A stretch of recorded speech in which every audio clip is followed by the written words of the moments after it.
Hello and welcome back to another episode of Critical Reactions with your host, Bryan.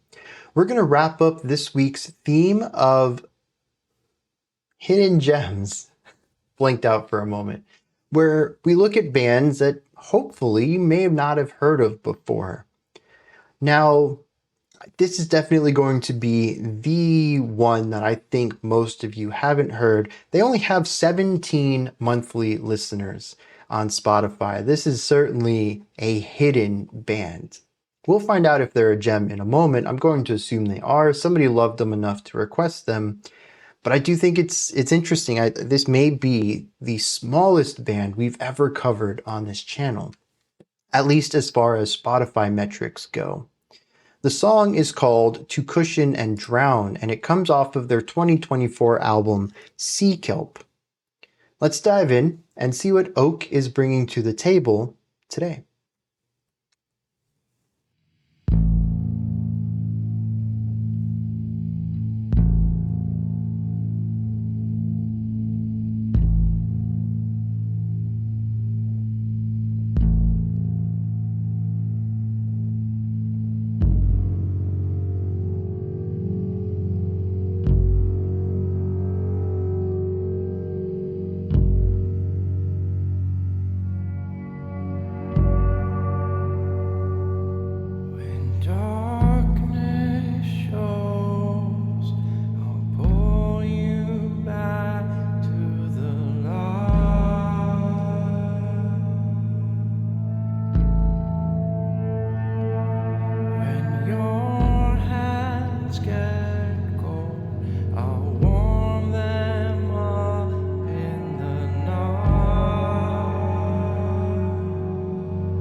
There's a lot of different percussive instruments in here with the reverb.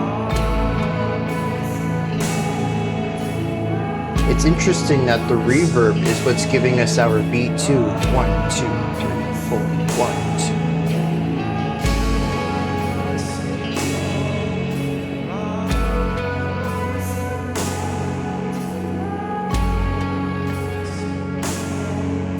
Oh, we also have the guitar. The picking of the guitar has a strong percussive element at the start, but we also have some big drums. We have the bells.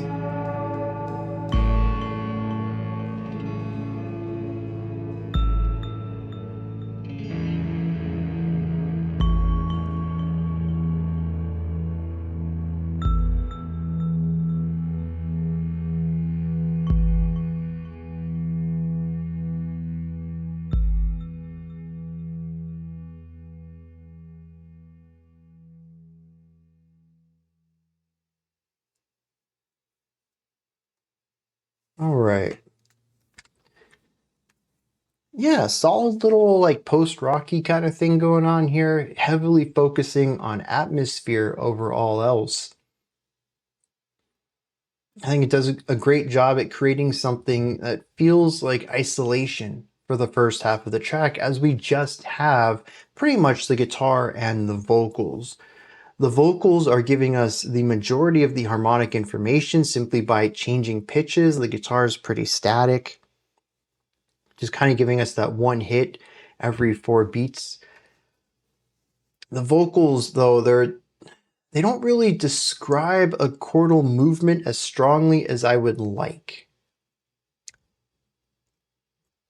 The use of functional harmony might be present in here, but the notes that we're getting don't give me enough information to find out what those chords are in certainty. They're sort of vague with key elements missing from them, leaving me only with a half understanding of what each chord is doing, its placement within the whole. And I suppose all of this could kind of make sense if that's the theme of this. Vague elements, sifting through a fog, being lost, not understanding something, feeling incomplete. Any of these things would be represented really well within this harmonic concept. But I still think that the feeling of isolation is heavily present here, as we just have these two instruments and the vocals have a reverb on them that just kind of drifts out. It feels like there's such a vastness around the vocalist in the first part of this track. Now, on that concept of harmony, though, at the end of this section, I really felt the tension rising and building, and I was hoping for something explosive to come out of that. And we sort of do get that. This is the moment that happened just before the final section of the song, which is an eruption of layers for sure. There's a lot of stuff going on here, but leading into that, the chord progression was interesting. Again, there's a vague element to it, so maybe this clearly defined idea that I was hoping for was never going to become something that the song aims for, but it sort of just is. It doesn't push towards resolution. I was hoping personally that it would push towards the most amount of tension we had heard so that that tension could explode into whatever happens, whether that's more tension or a feeling of rest hitting a home chord at the start of this. It doesn't, though. It sort of just continues to be, and it feels anticlimactic to move into the big moment. It doesn't feel like it naturally, harmonically pushes in that direction. From there, though, we get the back half of the song where we have a delay that gives us our rhythm finally. We have bells, we have guitars, we have drums, giving us this doom, doom, doom, doom, ka, doom, doom, doom, doom. And it gives us the pulse through the reverb. I think that's really interesting because all that we're getting as far as attack is beat 1, 2, 3, 4, 1, 2, and it's just this attack. It makes the song feel really heavy and slow because there's not a lot going on, but because of the reverb, because of the delay, it gives us this echo that presents movement through the song, and most of that movement is towards silence, about smaller. These ideas, much like when you drop a ball and it bounces less and less on each bounce, each of these echoes is just a hair bit quieter, less reverberant, less large, smaller in size. Every time it is shrinking and quieting.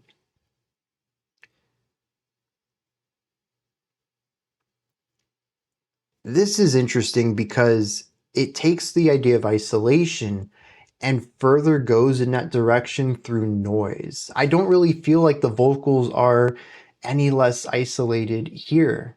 They're just surrounded by more.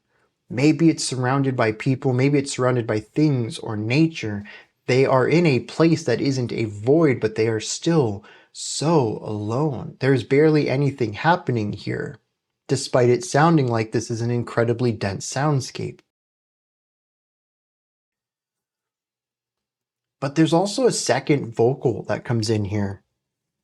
And I really like this because I think it's singing something close to what the main one is singing, but it's an octave higher. It also feels like it moves from chest to head voice. It creates this distance, both sonically and texturally, well, and pitch also, between the two vocals. It feels like they're really trying to connect, but can't. I think when you bring in the idea that the main vocals are quieter now, or maybe they're the same volume they've always been, and just having all these instruments around it is beginning to drown it out, but it feels like it's getting lost within all of this. Like I said, an extension of the loneliness, drowning in silence, the deafeningness of loneliness.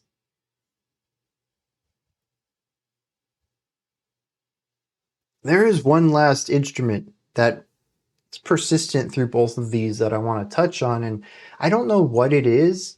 Part of it to me sounds like a bowed string instrument, but it could also just be a synthesizer of sorts. Its entire job through this entire track is bending notes, going from one to another very smoothly and gradually. It exists alongside the guitar and vocals in the first half and in the background of the second half, while still being one of the prevalent instruments as we begin to remove layers and break the song down in the final moments of the track. It is, as far as I can remember, always a descending pitch shift, going from a higher one to a lower one. The concept of descent, of moving into lower elements, to me, it falls along with the idea of drowning, of having all of this stuff rise around you and encompass you.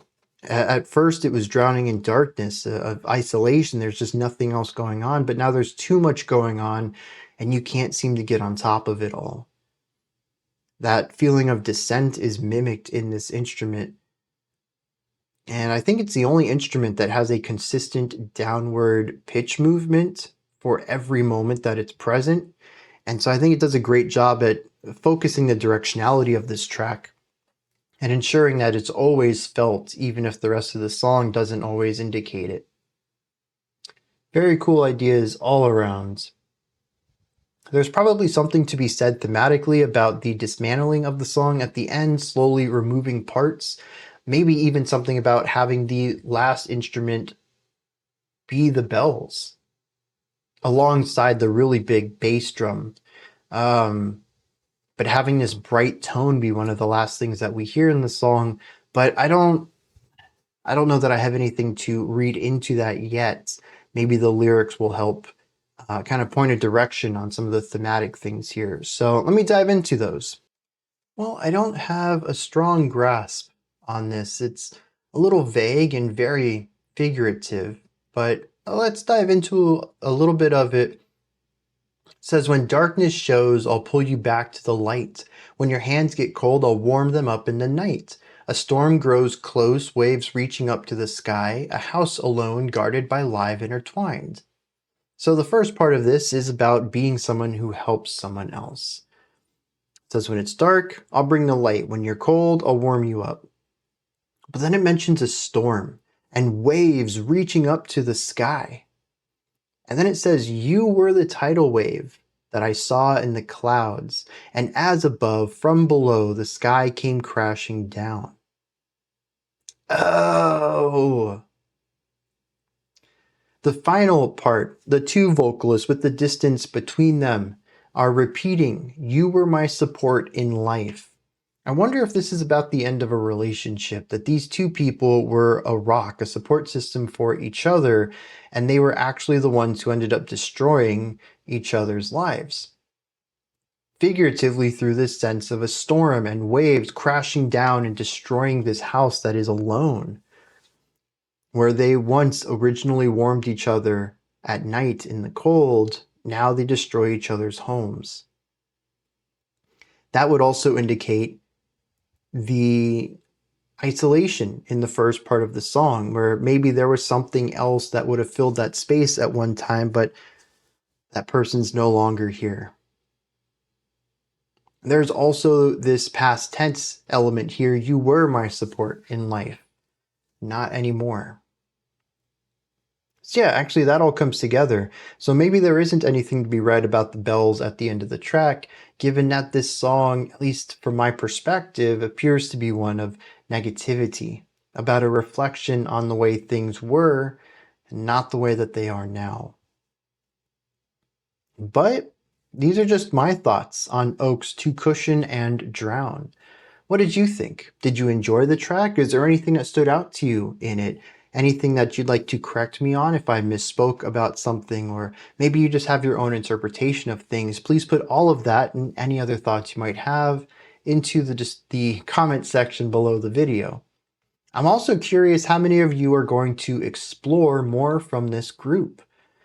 They only have 17 monthly listeners right now, and maybe we can get them a few more. I think if you're a post-rock fan, you might enjoy some more of this. I think this is a great introduction to them. I'm curious if the rest of their music matches this, though. Maybe any of you who enjoyed this and dig in more can let me know what the rest of their music is like. Above the comment section in the description box, you'll find a link to Linktree. It takes you here. You can find links to my music, ways to support the channel, a link to the Discord server, and so much more.